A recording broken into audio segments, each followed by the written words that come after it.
We good, Janine? Evening, everyone. Thank you for joining the Binghamton City Council work session, 6 p.m. Monday, 16 October 23. Please stand for the pledge.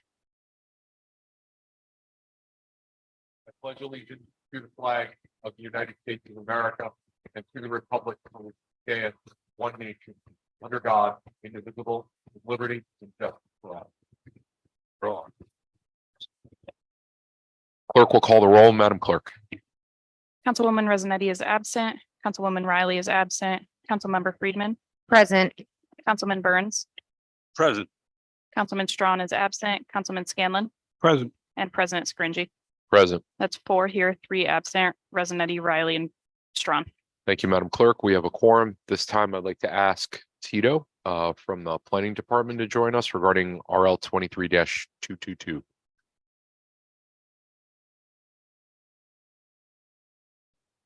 Tito, how are you, sir?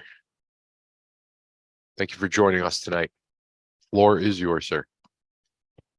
So we're proposing rezoning the area on the corner of Robinson and Whitney to C1 service commercial.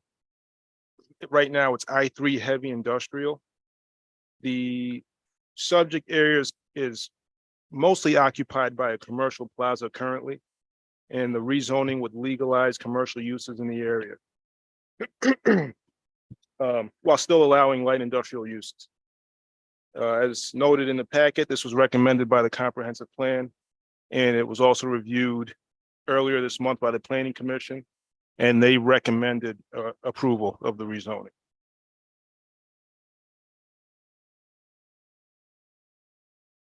Tito. Council discussion. Councilwoman Freeman. Thank you, President Scringy. Hi, Tito. How are you? How are you? Good.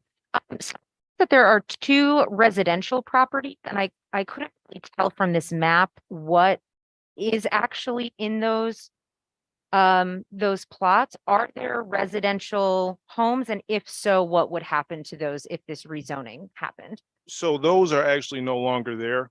Okay. They're Those vacant? warehouses, yeah, they were demolished.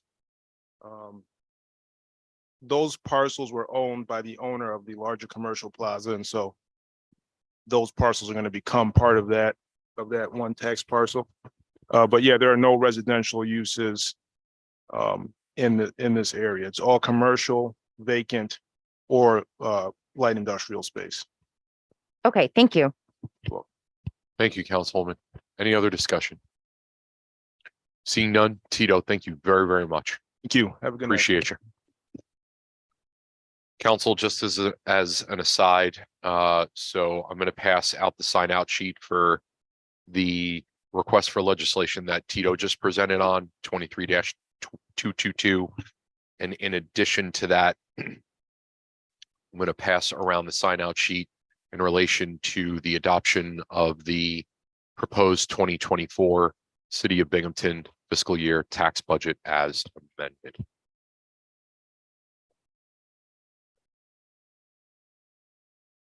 Evening, Ron. How are you? Good. Thank you very much. This is concerning RL 23-223. Ron, the floor is yours.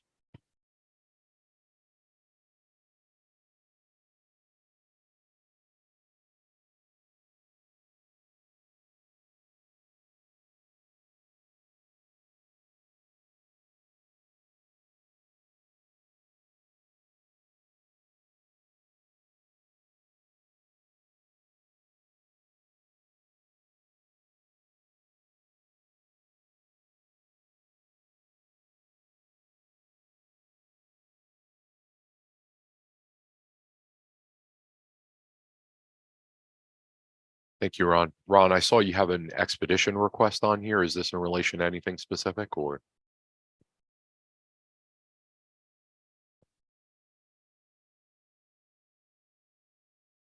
Got it. Thank you very much.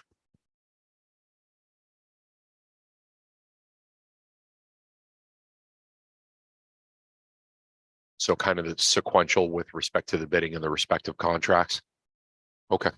Thank you, Ron. Appreciate you. Council discussion. Councilwoman Freeman.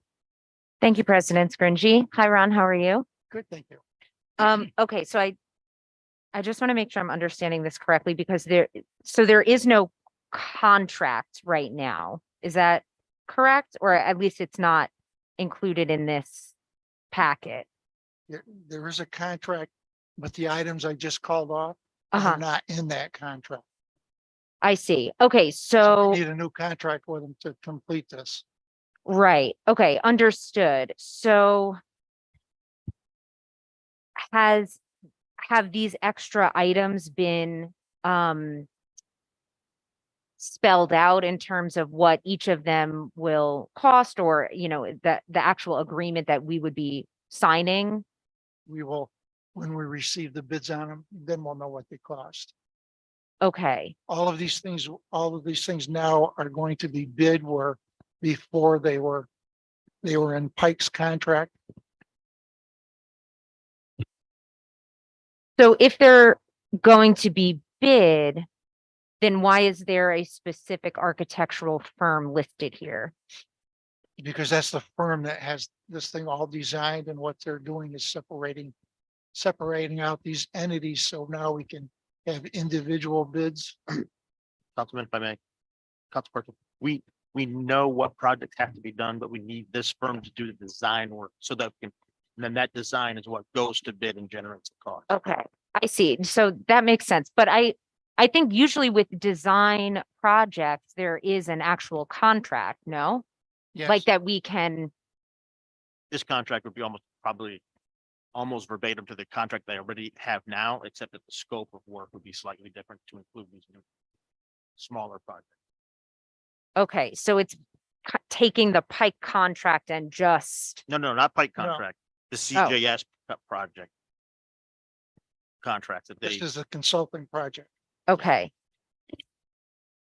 I guess maybe I'm like having trouble understanding this, but then why is that not like the actual items and the agreement? My understanding is that much of this was under the Pike contract before, Okay, and now we have to pick it up. okay, Ron, it's my understanding. So this was kind of coming off of what Councilwoman Friedman's talking about. I kind of see where she's going with this. So if I'm understanding, the design aspect of the project was already encapsulated in the prior project, Yes, but because the governance dynamic of the project has changed, design needs to be used as an ability to bid out those other aspects in relation to the project, and that's what the bids will be used for. Is that correct? yes. right. I understand that. I guess I'm not understanding why it's not in writing, like in our packet, what we're actually authorizing. Does that make sense? Usually when you come to us with an RL, there's a lengthy contract where we can see exactly like what the, I do, and I think that is worked out and in progress of being typed up. okay, We can get it to you as soon as we have it. okay. And so we can I'll be we glad can to- authorize the city or the mayor to enter into an agreement without actually having said agreement.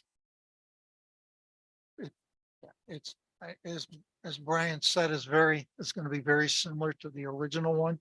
Okay, So if you look at that, all these items are in there. Now we're taking them out because they would have been paid differently. okay. All right, thank you.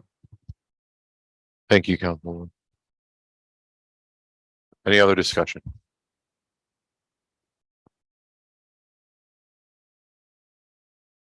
So I'm actually going to extend the Councilwoman's comments.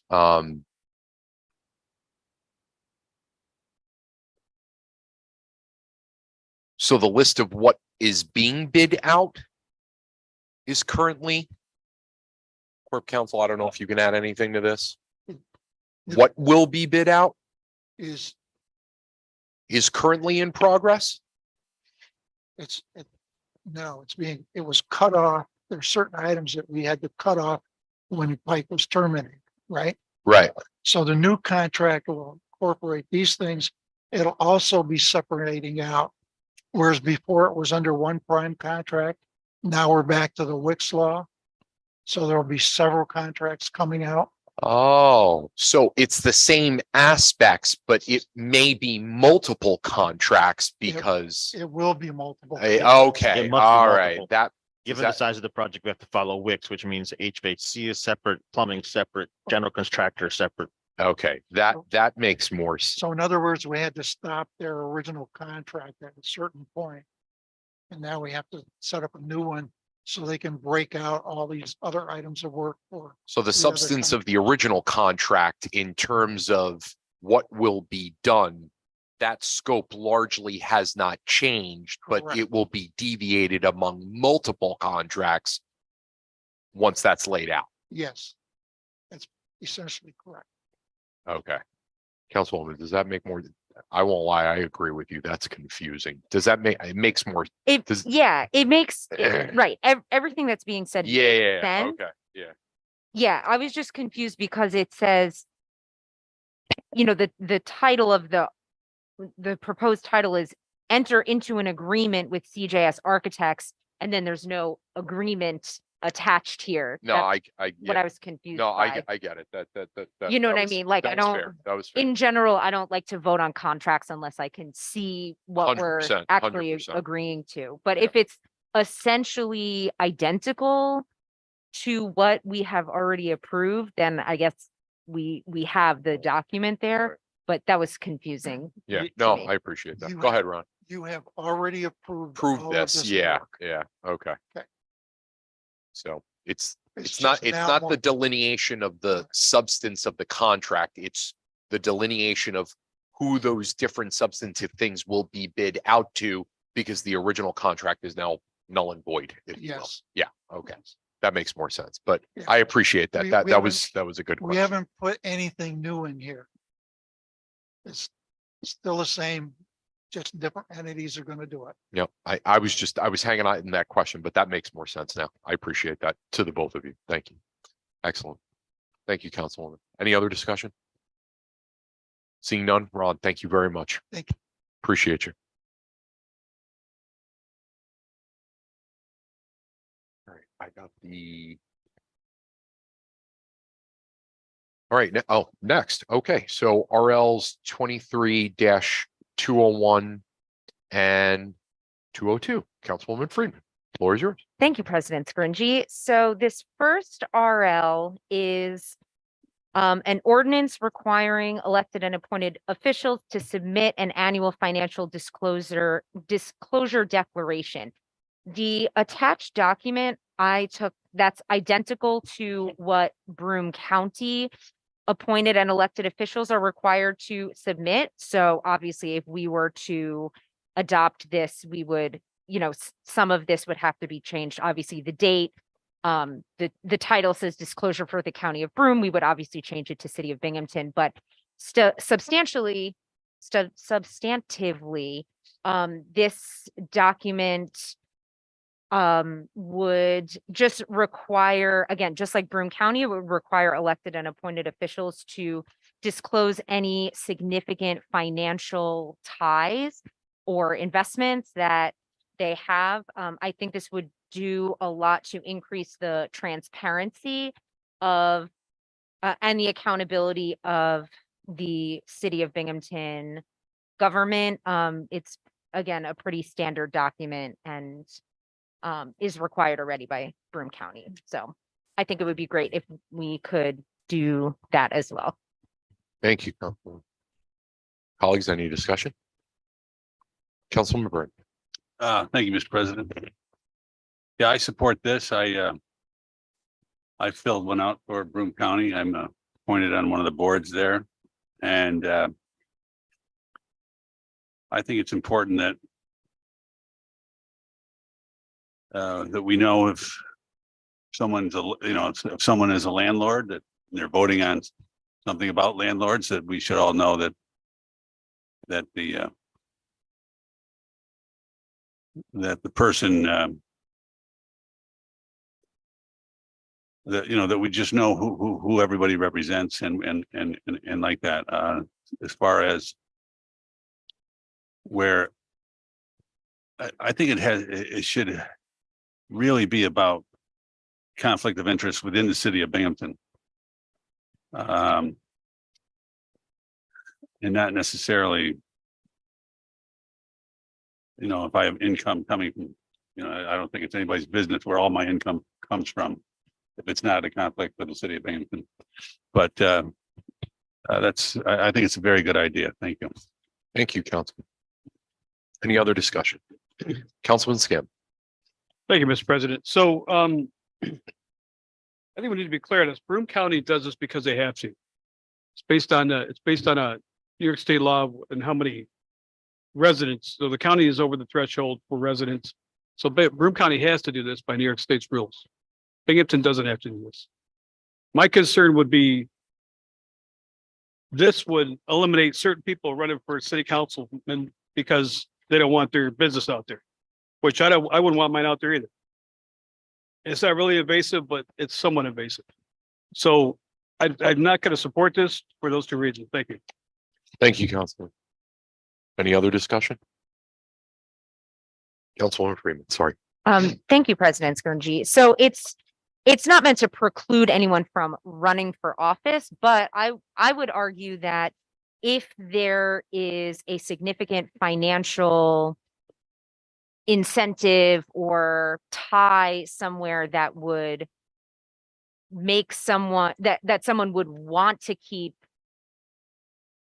secret, I mean, that's is kind of antithetical to the transparency that we all claim to value here. So obviously anyone could still run for office, but it's important, you know, for the residents of the city, regardless of whether or not we have to do this. I think it's a step where it's actually more significant that we don't have to do this, but we're doing it anyway. Yeah, especially if, like Councilman Burns says, if someone is a landlord, for example, or someone is voting on a contract that the city is entering into, you know, just like we have to put our addresses, our home addresses online. That's, you know, the price of being an elected official, is that I think the constituents have a right to know what types of financial ties or incentives the elected officials that are representing them have. You know, I'm not trying to blow up anyone's spot here, but you know, like for example, there was one, I think it was a CDBG contract or something that we were voting on, and you know, I asked to be excused from the vote, and you know, if I was dishonest, I could have just voted on that. Not that I got a kickback or anything, but it was, you know, involving my primary employer. And, you know, thankfully I am an honest person. So I was, you know, I did come out and say that. But, you know, again, this is just a voluntary effort to be more transparent and accountable to our constituents. So I hope you will support. Thank you. Thank you, Councilwoman. Any other discussion? Councilwoman 23-202, please. When you're ready. Okay, so this is pretty much identical to an RL that I have submitted previously. So this is a local law repealing and replacing the Code of the City of Binghamton, Chapter 45A, Human Rights Commission, Section 25, Membership Rules and Procedures, subsections B and D. So the reason why I am resubmitting legislation. Oh, thank you. The reason why I'm resubmitting this piece of legislation is because there were some concerns that were raised the last time this was brought up. So I took those questions in good faith and I did some research, and I'm going to switch microphones because I think I'm cutting in and out.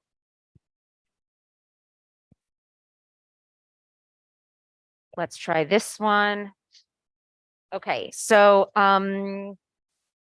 let's see here. So the primary, well, so just to refresh everyone's memory, the Human Rights Commission was established in 2011, and then in 2016, the code of the city of Binghamton was changed so that the appointment of members to the committee lays now solely with the mayor. So the Human Rights Commission has remained empty ever since that change. So some of the discussion that we were having last time was, oh, well, essentially it boiled down to, should the Human Rights Commission exist? Does it duplicate services at New York State? Do we have to enforce laws, blah, blah, blah. And I would say that overall, that is a moot point because the Human Rights Commission does exist. It is in the code of the city of Binghamton, but it has become apparent that given the fact that the commission has remained empty since 2016, the current appointment procedures do not work. If they worked, if they were effective, we would have a robust Human Rights Commission like we did when it was first established. But just in case, I also, I did some research. So I spoke to the commissioner of the New York State Division of Human Rights, who assured me that local human rights commissions are essential to the functioning of the state commission. And we had a lengthy conversation about all of the services that local HRCs can offer. And actually, by definition, local human rights commissions cannot duplicate the services offered at the state because the state DHR can do things like investigations and enforcement of those investigations, and local HRCs actually cannot do those services. So by definition, they cannot duplicate. The New York State DHR they said that they're more than happy to help local HRCs with outreach and education and things that are best done by the local HRCs. So they said that local human rights commissions are beneficial to the Division of Human Rights and to the local community. They said it's a better use of resources. And again, the state is willing to work with us. I additionally spoke with the directors of 2 countywide human rights commissions, Jody Miller at the Dutchess County Human Rights Commission and Ken Clark at the Tompkins County Human Rights Commission. And we also both had lengthy conversations about what the role of a local HRC is.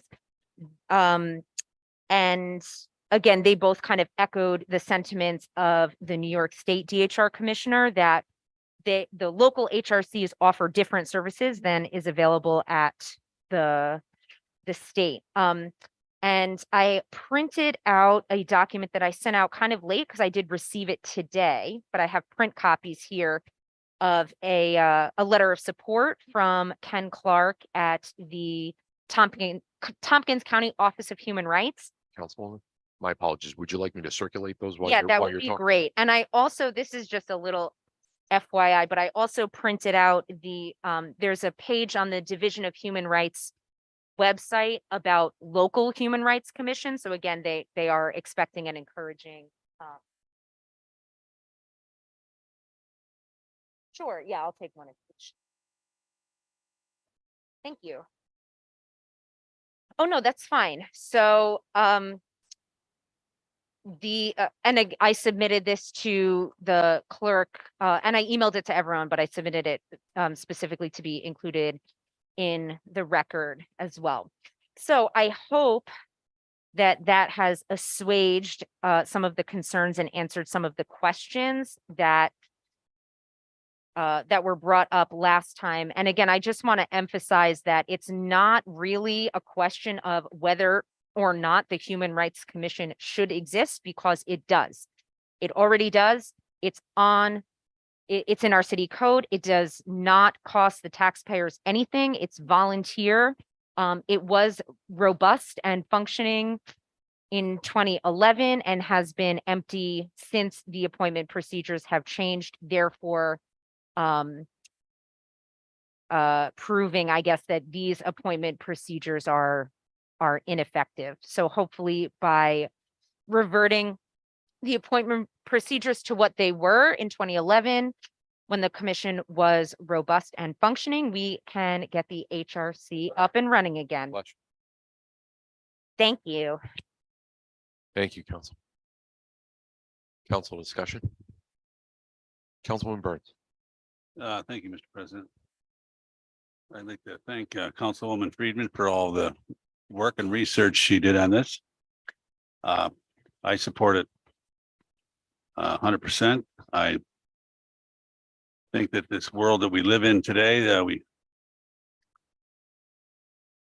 we watch on TV all the time, people's rights being, just the voting rights, for instance, which wouldn't affect this, but I think that I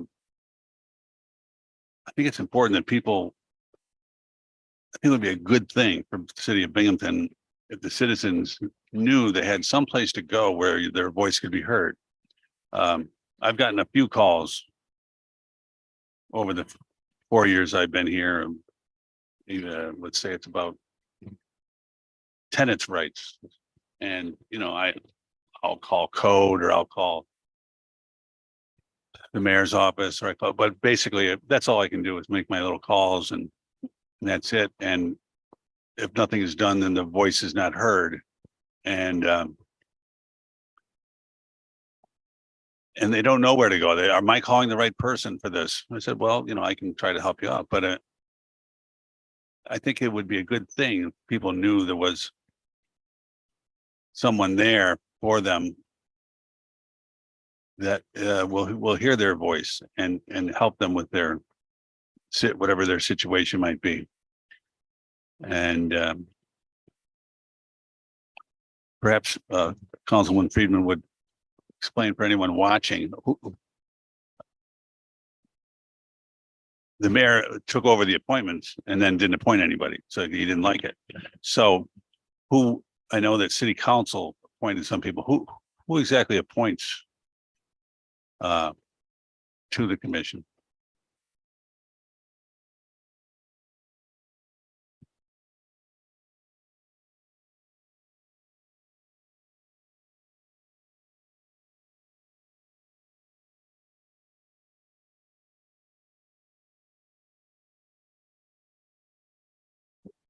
Councilman Freeman.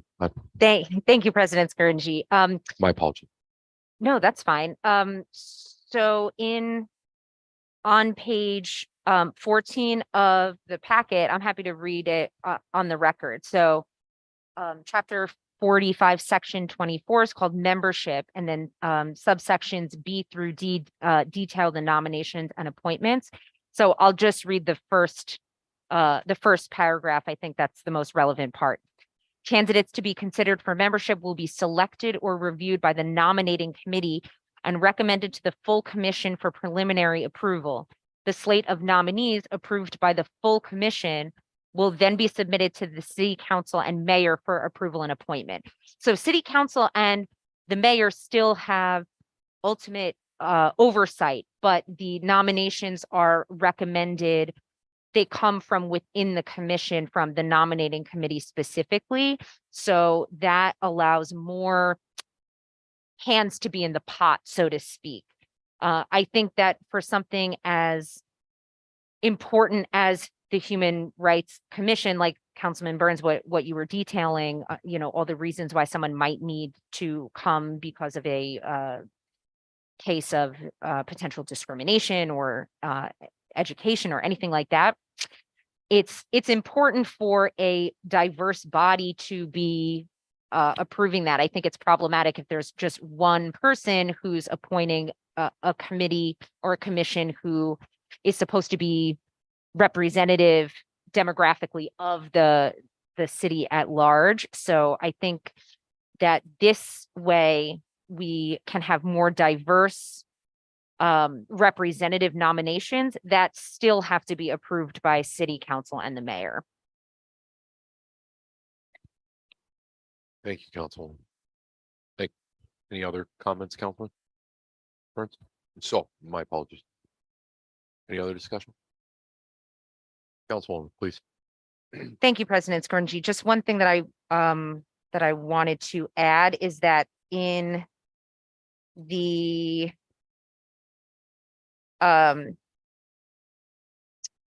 in the 2016 legislation repealing the 2011 legislation, subsection D immediately ended the appointments made prior to January 1st, 2016. So that's also taken out and replaced by, again, the old membership procedures. So it's subsection, I think I erroneously said B through D. I believe it's B and D.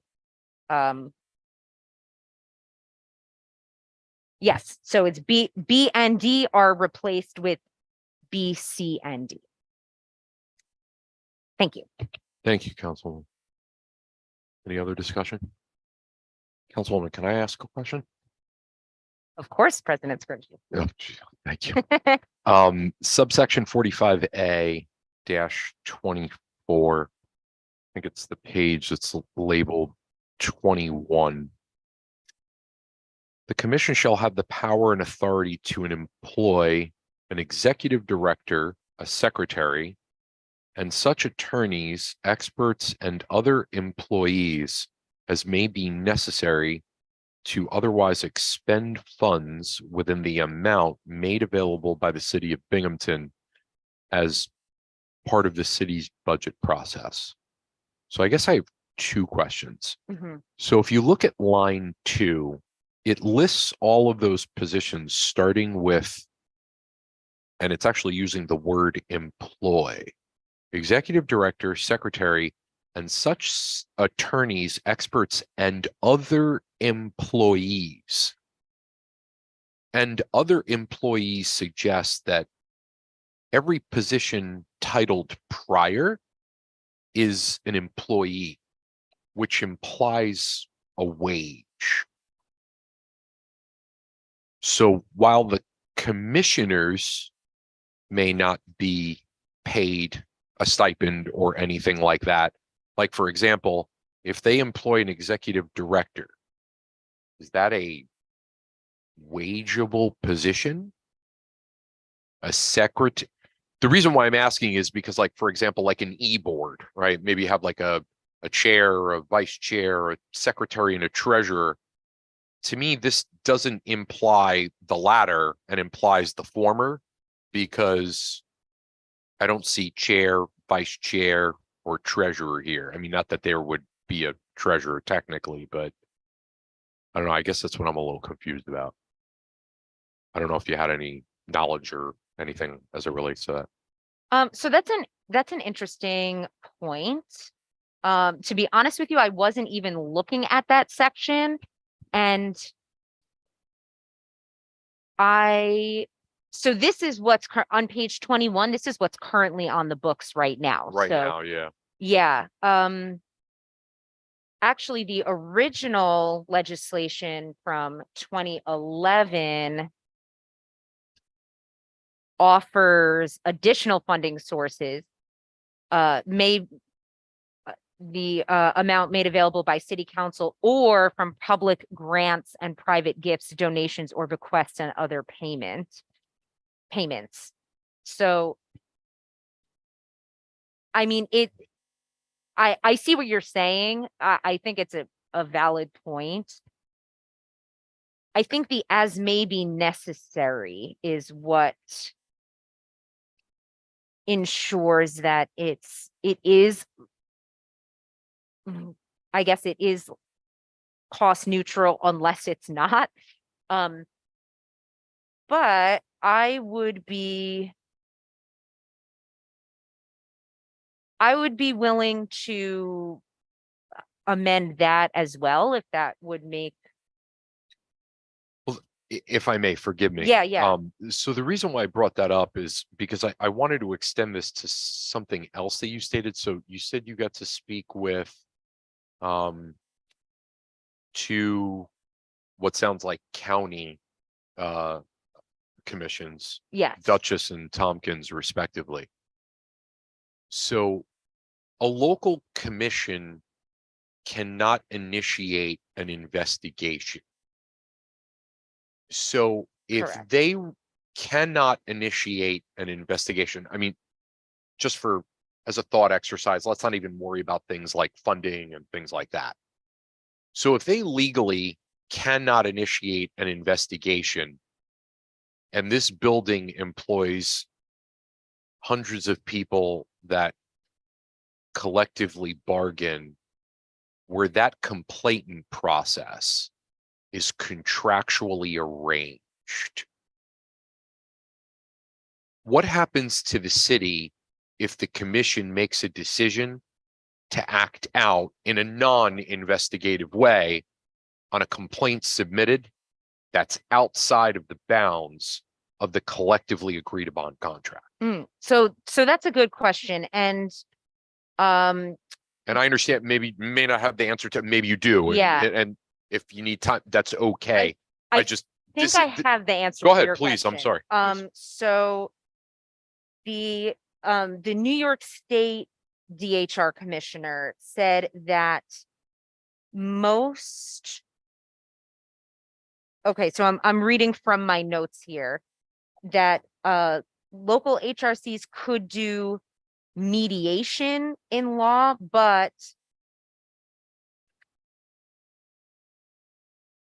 I remember, let's see. So they can help. Okay, so they said if we want to intake potential investigations, the Division of Human Rights could help with education regarding how to file complaints with the state. So we would not obviously not litigate, but they also said the agreements are usually informal. So there's an informal MOU. And MOU is in, forgive me, memorandum of understanding. yes, Okay. yes, thank you. So one of the duties of the local HRC is to help people navigate the process of filing an official complaint with the New York State DHR, because that would be outside the scope of what the local HRC would do. Does that answer your question? Kind of, but Okay. I guess it's kind of a little confusing a little more. So when you look at Director Clark's letter from Tompkins County, he actually lays out that throughout New York State, there are 13 local human rights offices. And I'm not sure whether that 13 is counties or lower level municipalities. But even just from the spread of count, there's 62 counties in this state. So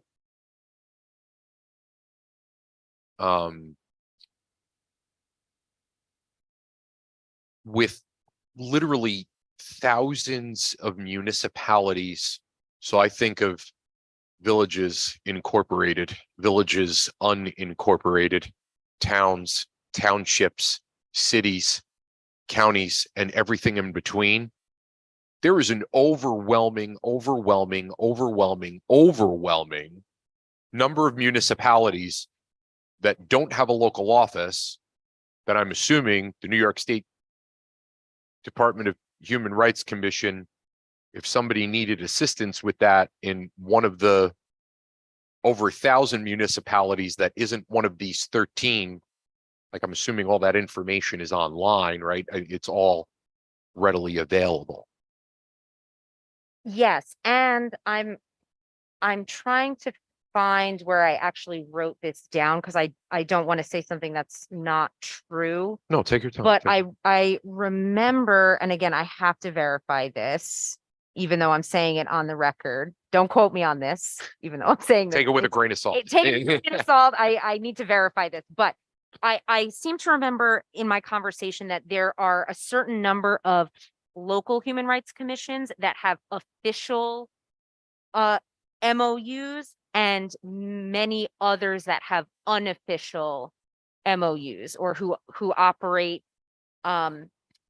with the understanding where they can, they can make recommendations or help someone navigate the complaint process at the state. But I believe, again, with a grain of salt here, that the 13 local ones are the ones with the official MOUs, but there are others that do not have official MOUs. Who is that MOU with? Is it with the municipality or with the state division of human rights? I think it would be between those two, between the local. All HR. three entities? w- So like, for example, the Tompkins County Office of Human Rights, if they operate with an MOU, who is the other contractual party in that MOU? I think it's the, County of Government in Tompkins County or the New York State Division of Human Rights? I think it's the New York State Division of Human Rights. And the local municipality has no say-so into the input of what that MOU is?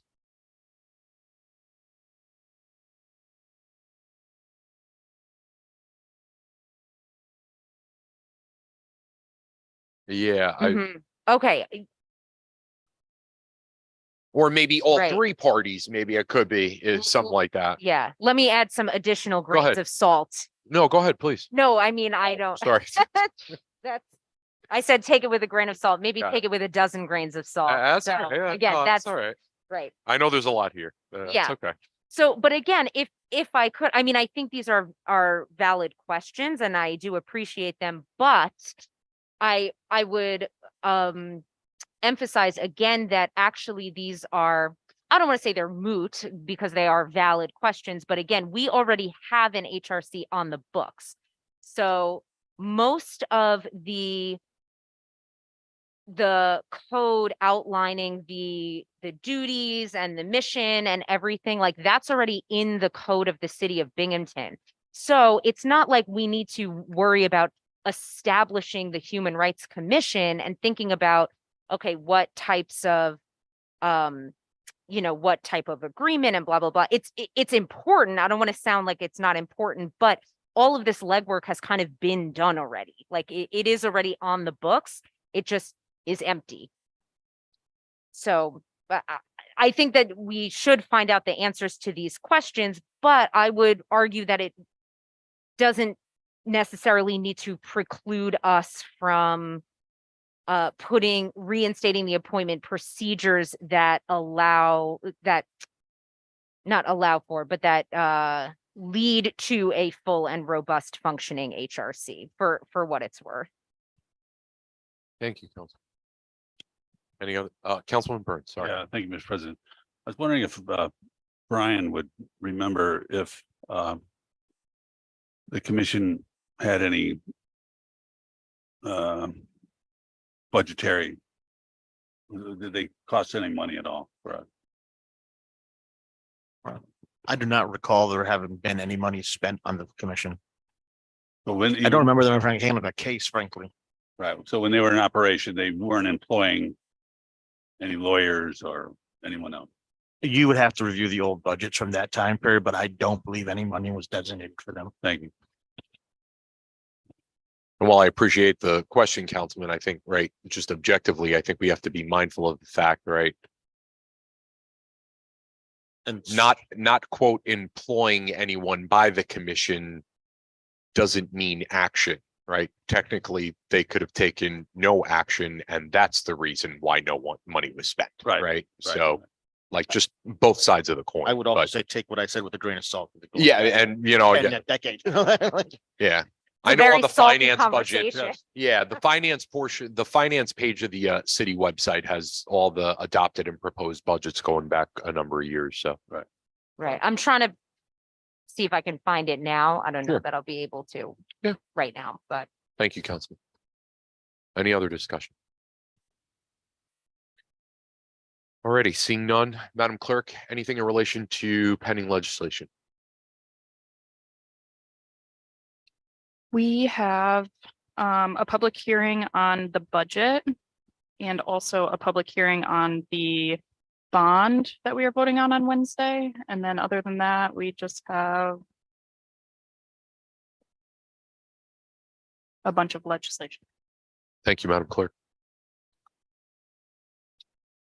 Please be mindful per city charter as it relates to passage of the budget. Per the city charter, the budget needs to be set prior to 30 October. So I'm not delineating action on any of my colleagues' parts, but just be mindful that if there's an issue with that coming with that, we're probably going to be in the situation that we're going to have to consider a special business meeting just because of the city charter this Wednesday.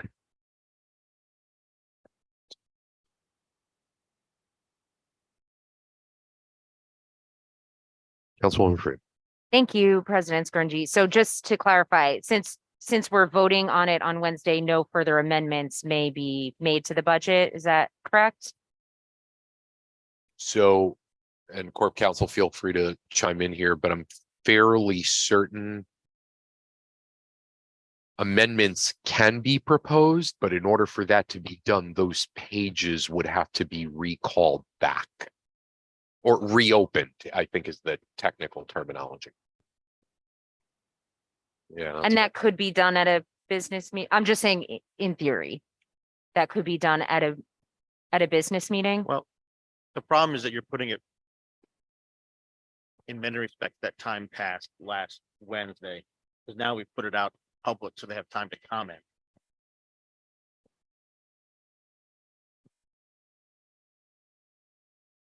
You really can't change at this point, but there's the real problem is that even if you could do the process, you can't have the public hearing again in time that you're not going to go past 30 days, in which time the budget's adopted as proposed without any changes. Okay, If it's not voted up or down. okay. I was just questioning procedurally. Okay, thank you. But technically speaking, notwithstanding the public hearing element, yes, you can technically do that. Right. So then, There are 7,000 bridges in front of that, but you can do that. right. I'm being okay. overly sarcastic. Right, I Yeah, know. yeah, yeah. And I'm, again, just speaking Yeah, in no, theory, process. I get it. process. So like, again, not that I'm planning to do this, but just to be clear. So that would, if an amendment were to be made, then the pages would be recalled and then the public hearing would have to be scheduled as a special meeting or, So, well, so the problem that we would end up with, again, from a procedural perspective, if Yeah. we went down that road, which again, I want to be objective, right? As a co-equal branch of government, that's our right to do if we so choose to go down that road. Mhm. Just procedurally speaking. I think what Corp Counsel is hitting at is that there's a required 30-day public hearing notice for the public to review the budget. And if we don't give the budget vote a yay or a nay, then post 30 October, the budget goes into effect as it has been submitted. Right. So, okay. Thank you. absolutely. And Corp Counsel, back me up on this, but also Robert's Rules of Order, that would require a motion to reconsider, correct? Well, actually, I don't think for. no, budget no, purposes it because would. technically the budget meeting is still Still open. open. Yeah. Okay. Never mind. Yeah. I take that back. So no, that would not be a procedural hurdle either. So So, Council. so in other words, in order to have a public hearing, we should have started earlier on the process. Is that correct? No, you're gonna have a public hearing Wednesday night and then Okay. you'll vote on it. But if you change it, it could be subject to another public hearing. Oh, I And to see. schedule that, you need to get that, you would have had to like schedule that I see. today or yesterday or last week. Thank you. Thank you, Council. Any other questions? Alrighty, seeing none, Chair will entertain a motion to adjourn. Second. Motion by Council